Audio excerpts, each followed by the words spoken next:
Now, it's time for the Anchormen Podcast with Matt Gaetz and Dan Ball.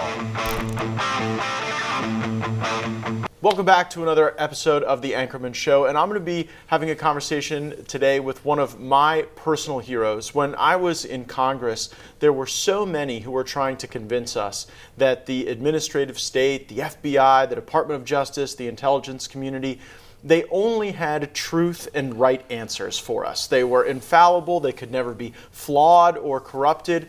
And I really believed when I was elected to Congress that those folks were the good guys, and we ought to give them a great deal of deference. And what I learned is that here in Washington, D.C., every entity, every appendage of government wants to grow stronger. And the way they grow stronger is by helping their friends and harming their enemies. And we would like to think that certain agencies would be above that. But sadly, what I learned is that many of those three-letter agencies were the worst purveyors of politics at the expense of intelligence, at the expense of the facts and the law. And so there was a dedicated group of people, and you know some of them, people like Jim Jordan and Ron DeSantis and Mark Meadows and Devin Nunes.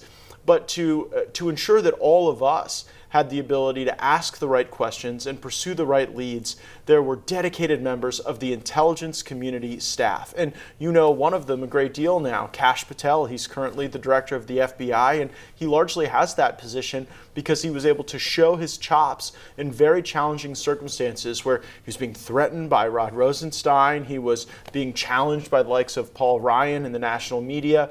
But the truth has a way of winning, and it was unleashed in those days in 2017, and now in light of so many of the disclosures we've had from Director of National Intelligence Tulsi Gabbard, CIA Director John Ratcliffe, we're learning so much more.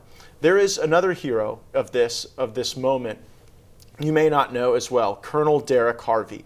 If you were to ask Devin Nunes, who was most responsible for the key breakthroughs that exposed the worst actors, it was Colonel Derek Harvey. He has lived a low-profile life from a national political standpoint, but has become a member of local government here in the general kind of outer D.C. burbs community, and he joins us now. Colonel Harvey, I'm always honored to be in your presence because you see the best of people sometimes when they have to cut through the worst that's around them. And I really admired this work you did in 2017, and I want to get into how we view the left today, how we view the administrative state today. But just to set the stage, talk a little bit about what in your life led to this moment where there you were working with the likes of Devin Nunes and Kash Patel on the House Intelligence Committee. Well, I was an United States Army colonel, intelligence officer who'd spent about 25 years working in the Middle East, looking at networks, Al-Qaeda, insurgencies, a number of years working in Iraq and then at CENTCOM. And when I was down at CENTCOM, I started to run into some hurdles of politicized intelligence, and that's when I first ran into, D&I Director Clapper and, CI Director Brennan, because we were at CENTCOM challenging some of the narratives that were being published in D.C. about the demise of Al-Qaeda. Remember, this is 2012, 2013, after Osama bin Laden had been killed, and we were wondering, where is this treasure trove of terabytes of data, and what can it tell us? And we started to look at it, and we came up with a very different narrative. And then in other areas, we started to look at it, and we were called up to D.C. and told to cease and desist. They couldn't argue with the facts and the evidence and what we were pulling out, because we were actually identifying current operational terrorist cells by looking at the data that had not been fully exploited from the Abbottabad raid that killed Osama bin Laden. And that was my first incidence of really dealing with politicized intelligence. And when you had to work through that, did it create a reference point when later in life you find yourself on the House Intelligence Committee? There are these allegations that the likes of Brennan and Clapper either suppressed information or sort of invented theories out of whole cloth.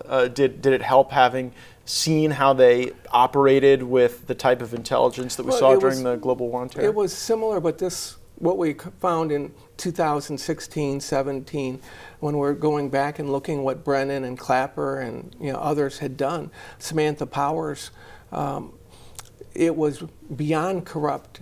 In my mind, it was criminal. Okay, fabricating information, falsifying records, and implicating Mike Flynn, for example, saying that he had said something that he'd never said.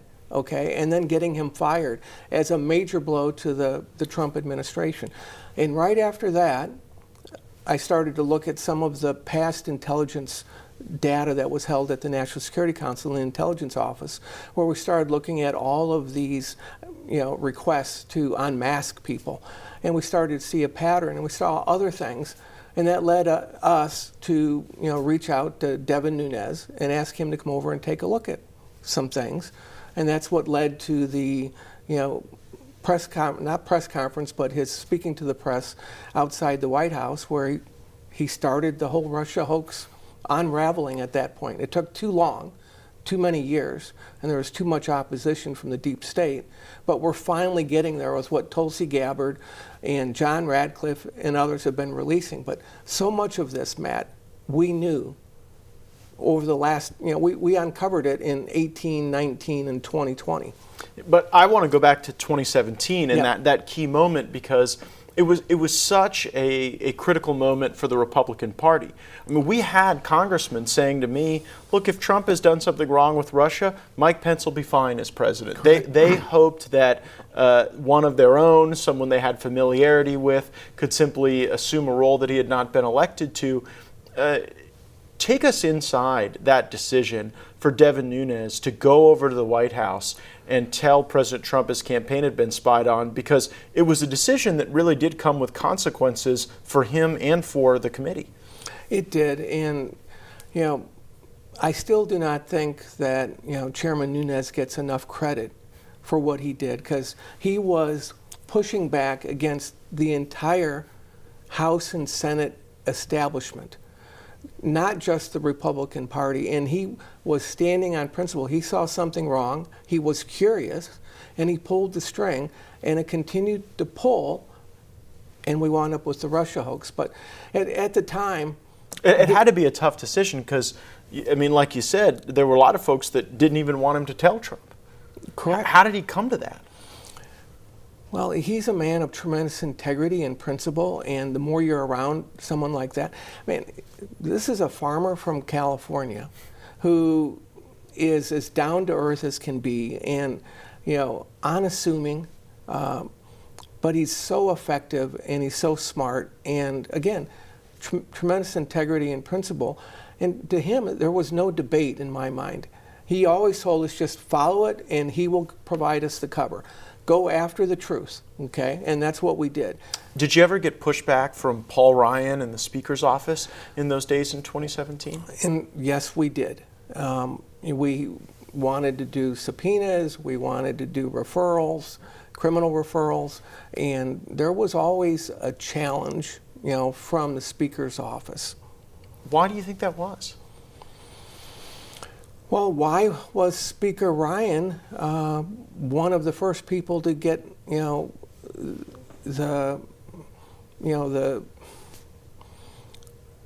Russia hoax documents, in the first place, the dossier?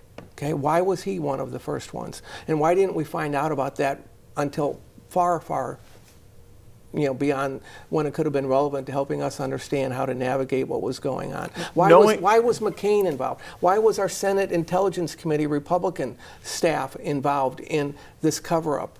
And, consistently involved in covering up and protecting the institutions. There's such a collaborative relationship there between, and sometimes I wonder, what is it that they have on our congressmen and our senators that causes them to shirk their real responsibility to protect this country? Because this, in my view at the time, was an outlandish effort to undermine an elected president. You could disagree with him, but it was so shocking to me, because I had served Obama, I had served Bush, I had served Clinton as a United States Army officer, and then later as a senior defense intelligence officer. And I was naive for too many decades, because there are actors like this that are only thinking about themselves, their next job, their profit when they get out and they line up with a defense contractor or some lobbying firm, and they're raking in hundreds of thousands, if not millions of dollars. That's the root of the problem here. Are some of those people who aren't famous, whose names aren't well known, are some of them still working in these committees and around the intelligence community today? We have dozens and dozens of people that are loyalists to Brennan, that did bad things, that were part of the ICA or part of some of the other things I can't go into now because it's still not out, and there's more to still come out. But they are still at DNI in senior positions at the National Intelligence Council, still working over there. And Director Gabbard has her work cut out for her, as well as John Radcliffe, because these institutions didn't just happen overnight. They've groomed and developed a political class at the CIA, at DIA even, which is a defense organization, but it's overwhelmingly civilian. And they know how to play the game amongst themselves, help with promotions, not cause any ripples in the pond, and let's get along, go along, and we'll all be taken care of. That is a remarkable betrayal. It's a selfish betrayal that you're describing, and in these investigations, was there a key moment where you looked at the facts and said, well, this is it. This is really what's going to allow us to cut through the obstruction of Paul Ryan or the bad behavior of Senate staffers. This is the thing that's going to really show the American people. Well, I was always disappointed because we thought we had every day good information and new insights, whether we were unraveling things with the Perkins Coie law firm and the work that they helped in contracting for the Steele dossier, what we'd uncovered about Lisa Monaco and Director Wray and others and what they were doing. But we were always disappointed. Then we had hopes in the Durham investigation, and we worked with them. We tried to help them, but at the end of the day, even Special Prosecutor Durham, when he was asked, what recommendations do you have in order to fix the system, whether it's FISA abuse or other things, he said, we have the laws, we have the policies and the regulations. I'm paraphrasing, but what we don't have are leaders with integrity that are going to follow the law, hold people accountable, and protect this constitutional republic. And if you don't have the right people in place, it doesn't matter how many laws you put on there. And I remember a Supreme Court judge, I think it was Scalia, who said, that the Soviet Union had one of the best constitutions for protecting all of the liberties and freedoms. If you just looked at it, it was probably better than ours. But it's all about the people. And I think it was John Adams who said something like, our Constitution's good and it will survive, but only if you have moral and righteous people in government to make it work. And that's what we're missing. And I think that's what Charlie Kirk was trying to bring, a rebirth to, morality and deep knowledge about our Constitution and our founding principles, and about the importance of deep-seated, deep-rooted religious principles. The other thing Charlie was so focused on that I think we will see the fruit of years down the road, vertically integrating that type of human infrastructure so that you've got good people, not just at the top political levels when a Republican administration or an America First administration comes in, but that you're inspiring people into some of those career positions. Because it seems a natural advantage the left has is we are critical of government. They worship government at times. And so it's easier for them to draw some of their most talented operatives into congressional staffing positions, into some of these key agencies. Charlie wanted to see us do that with a lot of young people who felt the patriotic call now. Did you find in your time in government kind of surrounded by people who worshipped the enterprise, whether they were from Republican administrations or Democrat ones? Not in the military, but I found it in organizations like the Defense Intelligence Agency or CIA. If you look at their recruiting, even in the last 10 years, 12 years, it has been so focused on bringing in like-minded, liberal, leftist-leaning political types, and an active effort. And we looked at this on the House Permanent Select Committee of Intelligence, the active effort to push out white males, for example, and conservatives, people that belong to National Rifle Association and things. They didn't want to recruit that type of person either. How would they push those folks out? Not give them the jobs they wanted. They wouldn't get promotions. They wouldn't be asked to participate in good projects or go on recruitment. And they'd get the message subtly, but very clearly, that their services were no longer wanted. So why stay where you're not wanted? You go out and you work for a contractor or go do something else with another company, and you have high qualities, you have integrity, you've got skills that have been developed over the years, the government's invested a lot, they're very marketable. So that's what would happen. But it creates a brain drain and a values drain.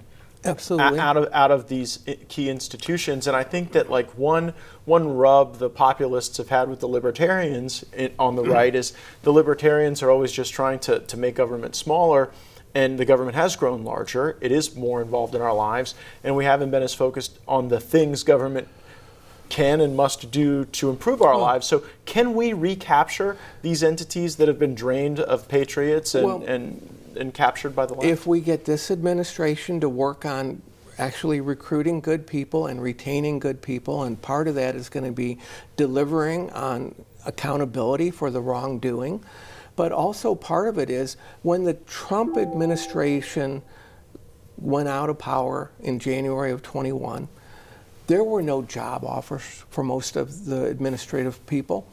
Matter of fact, they were blacklisted. There was lawfare directed against them. But if you're a Democrat, you wind up, whether you're qualified or not, whether you can deliver the goods or not, you get a cushy job at a think tank, at an NGO, at an international organization. You get put on the speaking circuit. You wind up with a platform someplace, maybe with a startup. You might not know anything about artificial intelligence, but you get the job because you were one of the chosen. Is there a grand organizing scheme that executes that plan? And how do we get one? Well, it's a good question because we're always behind the curve. They had Act Blue. We took a long time to get Win Red, but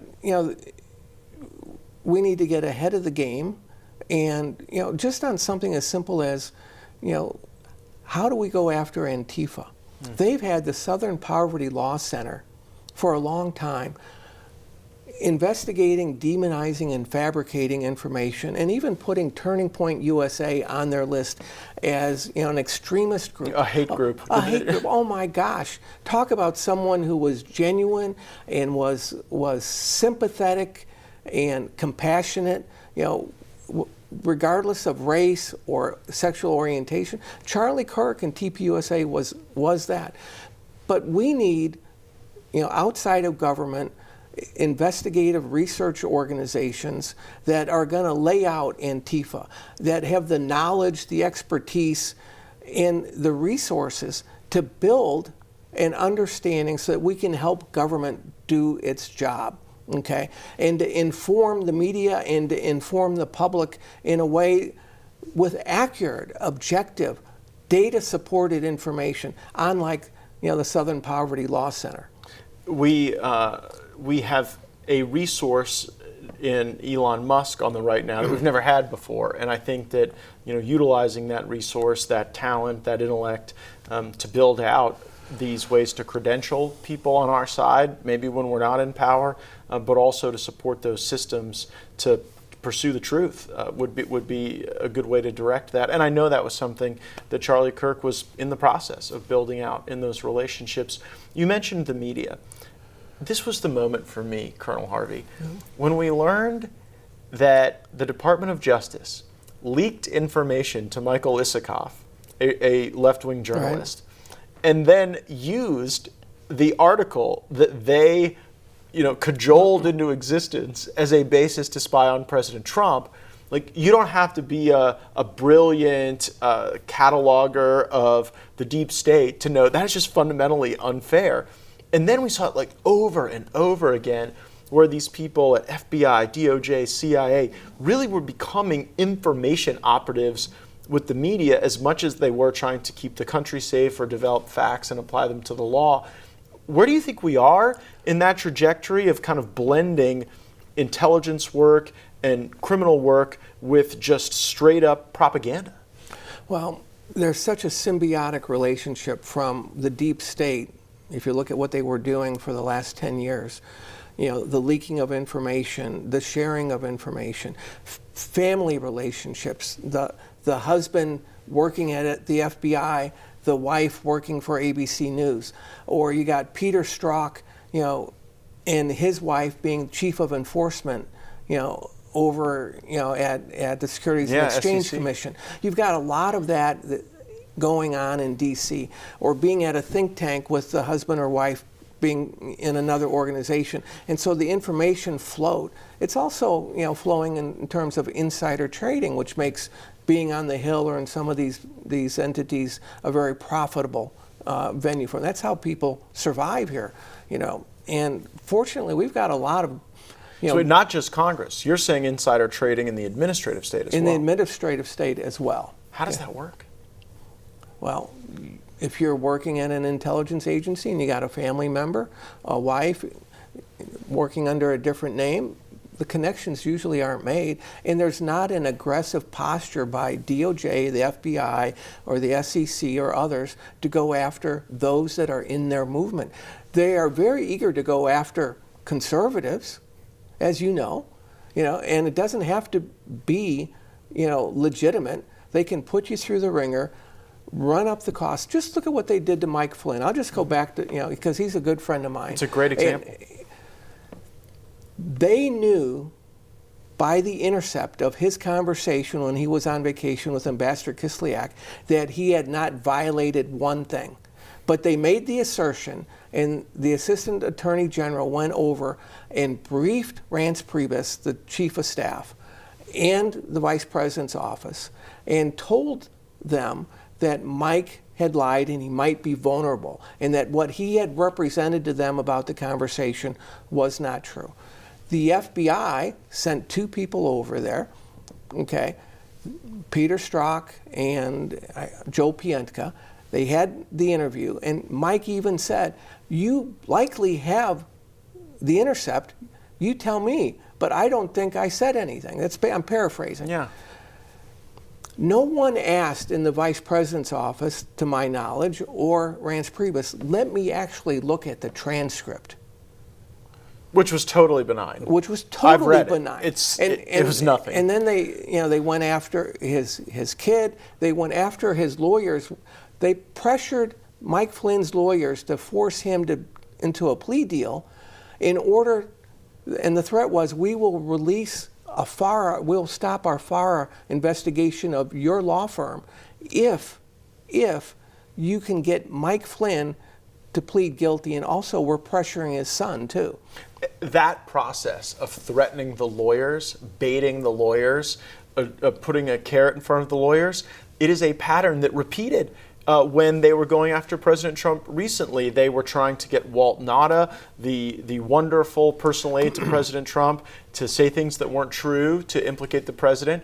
And a method they used was telling his lawyer that he had an opportunity to be a federal judge if he were to convert the testimony of his client untruthfully. And fortunately, that lawyer, Stanley Woodward, did the right thing, the thing that integrity would call him to do, and rejected that and called it out. But you wonder how often that happens every day in America, where the person who's supposed to be fighting for you themselves gets corrupted into not representing your interests. Far too often, I'm afraid.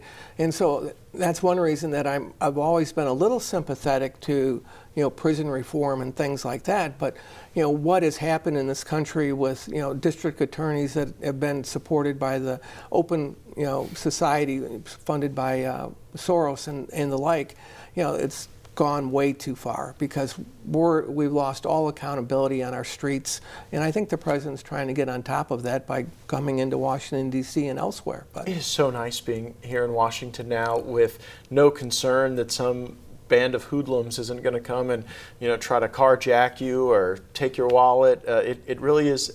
I hope it does give people hope throughout the country that they don't have to live under fear of their personal safety. But back to now the evolution of these facts that right. you developed.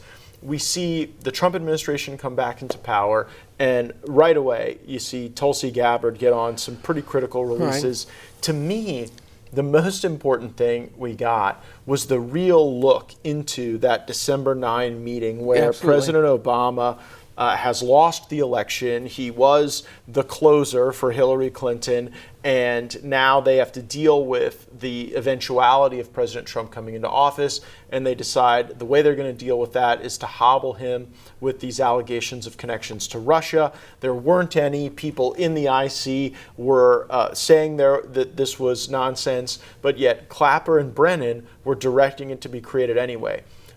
I didn't really know the extent to which it was Obama, not some outer layer of Obama work, but really Obama who did it. And I also have to say I was heartened that there at least were some people in the CIA and in the intelligence community who were saying this is total garbage. We can't be doing this. How did you read that disclosure, and how did it vindicate all the toil that you and Cash and Devin were working on? Well, on December 8th of 2016, there was going to be a PDB, Presidential Daily Book item, briefing item, that was going to say that there had not been untoward Russian influence, and definitely not in favor of, President-elect Trump. And they stopped that, and the next day they had their meeting, and the decision was that they would have an intelligence community assessment. And that morning, the Washington Post and the New York Times published, based upon intelligence sources, that Russia, Putin, had supported the election and had made a difference in getting Trump elected. Now, this is while their meeting did commission this intelligence community assessment. They'd already decided what the outcome was going to be, and it was being briefed to their media outlets, okay? So that's a big tell right there, and I was not aware of that data point. But what Devin Nunes did is he tasked a team to go over to the intelligence at Langley, to get into a vault there, and to work for months and months going through all of the information that was used in that intelligence community assessment, and look at every source and every document and make a determination about reliability and validity, and then identify those that were questionable. And some of those were cooked up and changed in order to make them look better than they really were. They also looked for information that they had available to them that they decided not to use. And the bottom line there is they cooked some intelligence to make it look bad, and then they refused to include all of the exculpatory stuff that was outlined in that report. And that report was done because Devin Nunes had tasked a small team to go over and work for months and months on that. And that was completed, while Devin was there, but it never saw the light of day until Tulsi Gabbard was able to get it out, and she explained it so well. Why didn't it get out earlier? Well, the results at one point in time had been briefed to, CIA Director Pompeo and then later his successor, and both of them buried it. That's my read on it. And we could never get it out, and we were not allowed to take it Why out do of you the think vault. Pompeo would bury that? I think he passed the buck. And I would Do you only, think he was protecting people in the intelligence community who had done bad things? I think my speculation is that he was looking at his own career path. Well, he's done quite well for himself. Maybe was a bad decision because he had presidential aspirations. So, Yeah. So what can you say? He cast. But I think it really speaks to that dynamic that you described earlier, where people become so beholden to the system that they can jettison the truth in service of that system because they know that system will be there for them. Do you think Mike Pompeo was captive to that? Maybe too ambitious. What about Paul Ryan, captive to that? Oppositional to the president, part of a different way of looking at how the world should work, like Boehner. And Devin Nunes, I'll go back to, he was part of that club. He was anointed. He was going to be the chairman of the most powerful Ways and Means Committee, okay? And then he started to go sideways with the establishment on the Hill. And he had no support from our Senate Republicans on the Senate Intelligence Committee. It was oppositional. It wasn't until we turned the corner, and I think for many of them, not until this ICA and the other 100 documents were released, and the releases by John Radcliffe, which if you look at the totality of it all, and we could spend hours going through it, but I think it all proves my point. I would do that with you, Colonel Harvey. Yeah. I would spend hours going through it because I think it's kind of the original sin of a lot of the things that we've seen since. A lot of the censorship, a lot of the deplatforming, a lot of what you saw after January 6th and the targeting. I think it all emerged because, in a way, they got away with it with the Russia hoax. Because while they didn't convict Trump or impeach Trump, it was a terrible distraction. And by the way, you see it when you compare these two administrations. For all the complaints people can have about this cabinet member or that one, not wearing the color superhero cape they want on a given day, you and I are talking about days when a substantial amount of the cabinet would have liked to have seen Donald Trump in jail. Where now we're mad that Senate Republicans aren't approving the ambassador to Colombia fast enough, but then Senate Republicans were saying Donald Trump might have to be impeached as a result of this. Absolutely right. So it is progress. They went along with the Mueller thing, which is part of what I call this conspiracy to undermine, a duly elected president. And then we had to deal with people like, Secretary of Defense Mattis or Tillerson, who were oppositional to most things that the president wanted to do. And then the same thing with National Security Advisor McMaster, who came in saying that he understood where the president wanted to go, but his first meeting with the National Security staff said there's no such thing as radical Islam. We need, the decision on pulling out of the Pacific Trade Agreement was wrong. Climate decision, is wrong. Moving the embassy, is wrong. You start going through these things and you go, why did you agree to serve? Well, because they thought that Trump was a condition to be managed. They didn't really see him as the leader of the executive branch. They just thought, let's give him some things to tweet about and do, and we'll really be the ones who run the government. And obviously that led to this great reckoning. So, we've talked about that harm with those folks. I want to get into your assessment of the team we have now, just because particularly the FBI director well, I know him well, but you just know him from such a different vantage point than the country now, because you got to see his bravery and his incredible work alongside yourself and Congressman Nunes. What do you make of the Kash Patel era at FBI? I think Kash and Don Bongino are, have the fire in them to get to the change that's needed, but they're dealing with an institutional malaise and opposition that is still deep-rooted. And then you still have the same thing at DOJ, and we need not just attorneys, but we need attorneys that are knowledgeable and committed to bringing change and fighting an institution that doesn't want to change.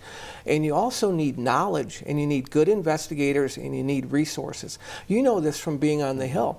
Look at what the Democrats did on the January 6th Commission. It was resourced. They went out and got some of the best contractors to do the network analysis, to do the facial recognition. It wasn't just the FBI being asked to do it. They staffed up, they resourced, and they got what they needed, and they went after it. I don't see the same, like a horse running with the bit in its mouth, just charging for, to win the race. I don't see that same fight and spirit on Capitol Hill today. We might have noise, we might have some releases, we might have some hearings, but I don't see the real commitment where the resources and the right people are involved, outside expertise being paid for. There's a lot of outside expertise that could help the FBI today too, but it's not yet being tapped into. But the people watching this will say, but we have all the power.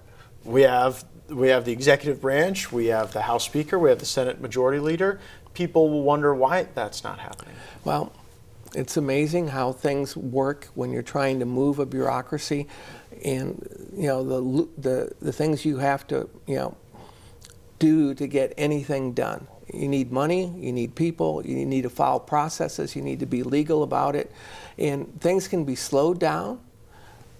There can be questions asked, it can be put in a committee, it can be staffed, things get delayed, you get distracted, they put distractions in front of you, and you still have real life going on. In the meantime, you're trying to clean up all this mess. And just think about the laundry list of things: election integrity violations, Michigan, for example, Atlanta, etc. You got the Letitia James, and you've got the prosecutor in Georgia, that type of stuff. You've got what's going on with Director Wray and others. They get after the Russia Hoax stuff and Brennan. Then you start looking at some of the other things like Act Blue corruption and violations, Antifa, and that's a long issue going after leftist violent extremist groups and the money and NGOs and things that are there. There's just it's such a target-rich environment, and we don't have reliable, capable numbers of investigators and lawyers in sufficient quantity to do what we need to do. You're calling for an army of investigative resources. Is that best done in a congressional committee, you think? It's not best done in a congressional committee, but a January 6th resource type organization, can shed a lot of light and provide the opportunity to do referrals like Devin Nunes did. A couple dozen criminal referrals. But we did the criminal referrals, and what did we have? We had a DOJ and an FBI that were oppositional. Yeah, you had Jeff Sessions over there. But now we have Pam Bondi and Kash Patel, and you see the fight in him when he goes up on the Hill. Sure. He pushes back. He calls a spade a spade. He goes after Adam Schiff, and he's speaking truth to power, and he has courage. So we have to have faith that they will do the job, but we also have to understand they need reinforcements. My sources are telling me that this emerges in a vast conspiracy case, and that conspiracy includes some of the events we've been talking about, these meetings with Obama, the fabrication of intelligence, but also some of the cover-ups and some of the ongoing. Some of the action against President Trump, really improperly using criminal process, can be linked to that cover-up, especially if some of the documents President Trump took back to Mar-a-Lago were evidence of the wrongdoing, and then they were retrieving those in order to ensure that there wasn't any culpability that attaches. Do you have confidence that we'll ever get justice? And for you, somebody who's so steeped in the facts, what does justice even look like? Well, we need to have some convictions that are criminal convictions. Criminal convictions that are significant. Okay, we need some. Whether it's the former heads of these departments or like a Brennan or a Clapper, but rogue prosecutors, people that were involved in the Mueller investigation that were clearly they were destroying evidence to cover up their corruption, because they destroyed their cell phones and their laptops and their records so that future investigators. And the January 6th committee did the same thing. They tried to cover up what they did. So do you think that's like circumstantial evidence of wrongdoing. It absolutely is. But we need to get in there and recover what we can and then put the pieces together. And it takes real good investigators that know how to do forensics along with network analysis and build these types of relationships and then the actions that work. You're a lawyer, you understand it. And so, but not all but this. I also know as a lawyer, someone's guilt isn't always reflective in your ability to obtain that conviction. Correct. I believe, my opinion, that Andrew McCabe lied to Congress repeatedly, and we saw how challenging it was even when you had a grand jury assembled here in Washington, D.C.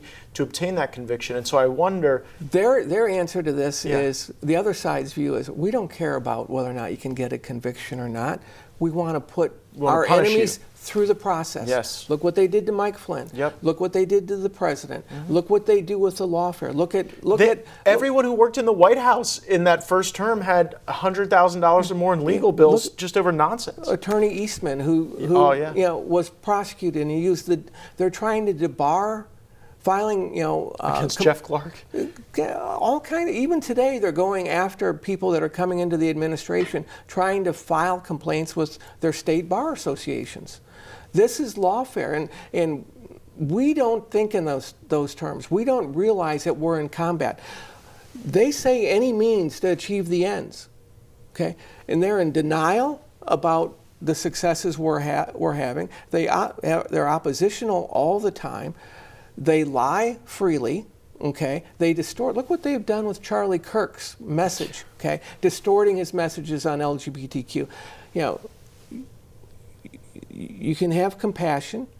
You can say something's a sin. You can try and give them guidance, point them in the right direction for medical help. Well, I watched all of these videos. He's been very genuine and affable in showing real concern for the health and mental well-being of a person who's come up. That's part of his Christian faith. It is. But they demonize him, okay? And they demonize us. And we have to understand that type of person, those types of organizations that are willing to incite violence, to use lawfare, to destroy lives, to go after Mike Flynn, to go after the president, to go after family members, to go after a judge, okay, and his family, to threaten people, okay, and all the vitriol that's out there saying it's not enough, warning, they want more, okay, that needs to be pushed back on. We need to recognize who the threat really is and what their strategy really is, and then design. We have to diagnose it right, accept it, validate it, and then design countermeasures. We are dealing with massive subversion here. And if you're a Maoist organization, they went to the heartlands and they worked in. But for the modern leftist Marxist revolution, they want to capture the safety zones of the urban centers where they got protection from law enforcement and the district attorneys and radical city councils and mayors like in Chicago and Boston, and look at California. And they can operate freely there. And now they attack ICE, they attack federal law enforcement, and they have sanctuary to undermine, and then they can threaten conservatives and Christians and moderate Democrats. You better get on the reservation, otherwise we're going to ostracize you. Otherwise you're not going to have a job. You're not going to get that contract. That's what they do, okay? And we have to understand it, accept it, and quit saying we're going to play by, some gentlemanly rules, okay? Because that's not how the world's operating right now. Did I overstate that? I don't think so. I think that we do have to, if we set criminal convictions as the sole mechanism to achieve this reform, I think we leave that to something. It's in a way almost, it's punting to a jury what I think we could roll up our sleeves and do with the type of very focused approach that you laid out with the diagnosis and really the countermeasures that have to be created. And really, in a way, Turning Point was one of those countermeasures because they had done so much to take over the schools and the universities and the teachers and indoctrinate young people, Charlie said, I'm going to go right in and be that countermeasure and be that turning point. It's a perfect example. I want to get to some of the work you're doing now, though, on really looking at the networks of leftist resources and their street army that they developed through Antifa. How are you using the skills you developed in the intelligence world to look at this problem and help us build some of those countermeasures? Well, I was shocked when Director Wray said that Antifa is not an organization, it's just an ideology. Yes, it is an ideology, and the ideology and the history, emanates from East Germany and Soviet Union sponsorship, and before that, even in Weimar Republic, okay? So there's a long foreign tie to it that, we have to recognize, and that continues to this day. But it's also a movement, and the insurgency in Iraq was a movement, but there were cells, there was finance, there was collaboration, there was organization, there was intelligence, there are facilitators, That's what Antifa is. And in places like Portland and Seattle and some other cities, it's very well developed organizationally in those locations and in many other places. What's the countermeasure? Well, the countermeasure is partially what we've done is, he's saying we need, through his domestic terrorism designation of Antifa, he's instructing law enforcement to use all of its federal skills across the government, okay, whether it's IRS, okay, or FBI, U.S. Marshal Service, to investigate them, okay. Now, part of the problem is our RICO statutes were designed to go from the bottom up, and these are financed and supported in many ways from the top down, okay. Tides Foundation, Kellogg Foundation, money coming from donors, whether it's the open societies groups or whatever.